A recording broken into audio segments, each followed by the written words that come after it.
This video is sponsored by Keeper Security. Welcome back to the channel, folks. In today's video, we are taking a look at the Samsung Galaxy Tab A9 Plus 6 months later.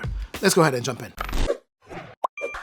First things first, how has the Tab A9 Plus held up over the past 6 months? Let's go ahead and start off with the physical aspect of it. Well, it's a solid build. It's a really well-built tablet, despite the fact that it's a budget tablet. So it's held up pretty well physically, right? Starting off with power button, volume rocker, USB Type-C port, quad speaker setup here, back camera, selfie camera, all of that is still good to go, and the user experience has remained the same when it comes down to everything that I just listed here, right? And to those of you not familiar with this tablet, I mentioned USB Type-C port there. Keep in mind, by the way, that this is a 2.0 USB Type-C port. What it simply means is that whatever you have here, the content that you are watching or consuming or looking at here, you will not be able to extend that content to another monitor. You won't be able to push that out. Now, one feature that I did forget to highlight is the headphone jack. It's hidden in this corner here. So with this budget tablet, you still do have access to a headphone jack. Bottom line, the tablet has held up very well physically. Now let's go ahead and talk about the next thing that people like to know about after you've used the tablet for a while.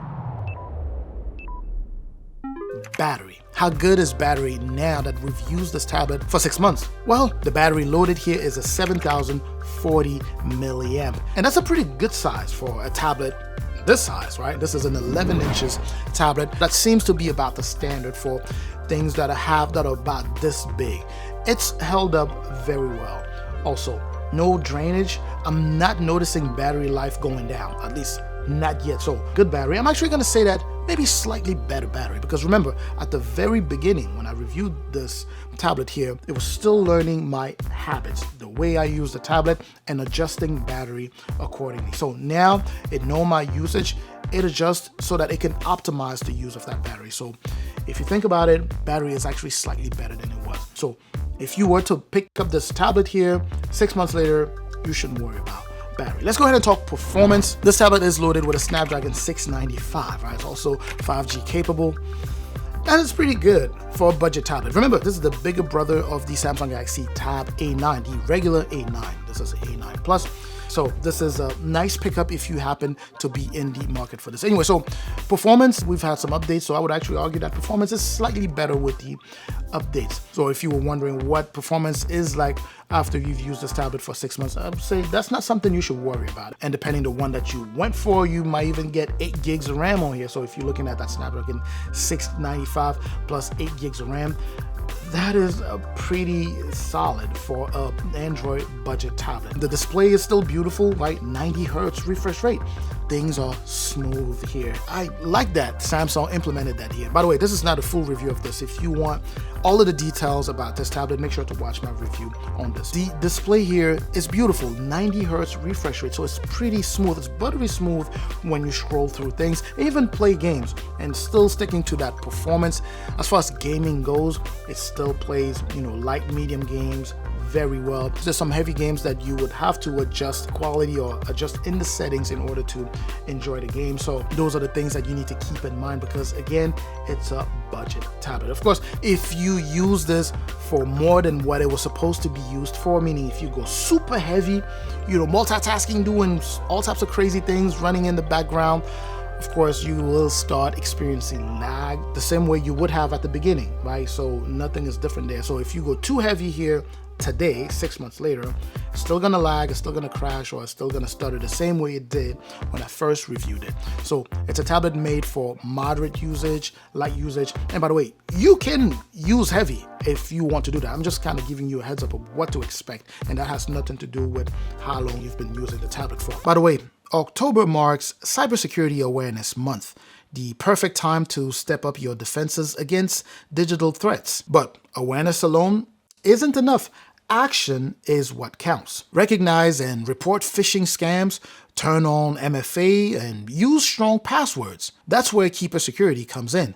With military-grade encryption, Keeper keeps your data highly protected. Your data will be encrypted and decrypted on your device, not in the cloud. So your personal info stays safe and only you can access it. Use Keeper's password manager to generate strong, unique passwords for every account. Download the Keeper app today and start protecting your digital life with confidence. Plus, get 50% off when using my discount code IvanCam50, all in one word, at checkout. I keep the links in the description. But anyways, the selfie camera, we have a 5-megapixel selfie camera here, which is actually pretty decent for video calling, right? Video conferencing and things like that, calling grandma, your friends, professor, teachers, and things like that. As long as you make sure that you are in the well-lit setting, you will be just fine. On the back there, we have an 8-megapixel. That's just the regular or standard 8-megapixel camera that we have on the back there. Pretty decent for scanning documents and things like that, and also works, taking pictures, videos. You can do that as well, no problem there, and it's still holding up just as well. With all of this said, would I still recommend this guy? Oh, absolutely. Definitely would recommend this because it is made by a renowned and trusted brand. That's for one. Number two, that brand has a robust ecosystem. So if you were able to pick up one of these, you can connect to a range of other devices, assuming of course you are in the ecosystem. So let's say you have a Galaxy Watch, earbuds, and the phone, Galaxy phone, and all that stuff. They play very well together in that ecosystem. On top of that, it's well built. As I mentioned, quality is pretty good. Sure, it's a budget tablet, but when you hold it, it doesn't feel cheap or anything like that. As far as battery goes, battery is still solid, if not better. Performance is also solid, if not better. For budget, I don't want you to think, I'm talking performance over, but performance for a budget tablet is still solid on here. So I still would recommend here. Now, I'm pretty sure that I may have missed some of the things that you would have wanted me to go ahead and cover here. Let me know what those things are in the comment section. Now, one question that does come up a lot is whether this tablet here supports the Samsung S Pen. And the simple answer is no. It does not support the Samsung S Pen, but you can pick up a capacitive pencil. You can buy a capacitive pencil off of eBay or Amazon, and it would work here. It won't work as well as the Samsung S Pen because the Samsung S Pen is a more native instrument. It won't have all of those extra features, but a capacitive pencil can definitely work here. You can take down notes, you can draw, all that good stuff if you want to go ahead and go that route. Just wanted to cover that because that question does tend to come a lot in the comment section of either the Tab A9 or this A9 Plus here. Besides or beyond playing games, you can also enjoy movies here. Watching movies, watching videos. As I mentioned, the display here is a 90 Hertz refresh rate. So pretty smooth. Colors are also pretty vibrant, so it's good to use this tablet for consuming media. And you have the quad speaker setup, which are loud, surprisingly loud, right? The sound is not as crisp as, say, more flagship tablets, but these things get loud. So if you're watching a movie and you just want to use the actual speakers, you definitely can enjoy that movie doing just that. So picture quality, pretty good here. Let me know with questions, comments. I'm going to do my best to get to those questions as soon as I can. And by the way, also make sure to like the video, share, subscribe to the channel if you haven't done so already. I truly appreciate that. I'm going to catch you in the comment section. I'm also going to catch you in the next video. Up until that next video, of course, as always, stay safe out there.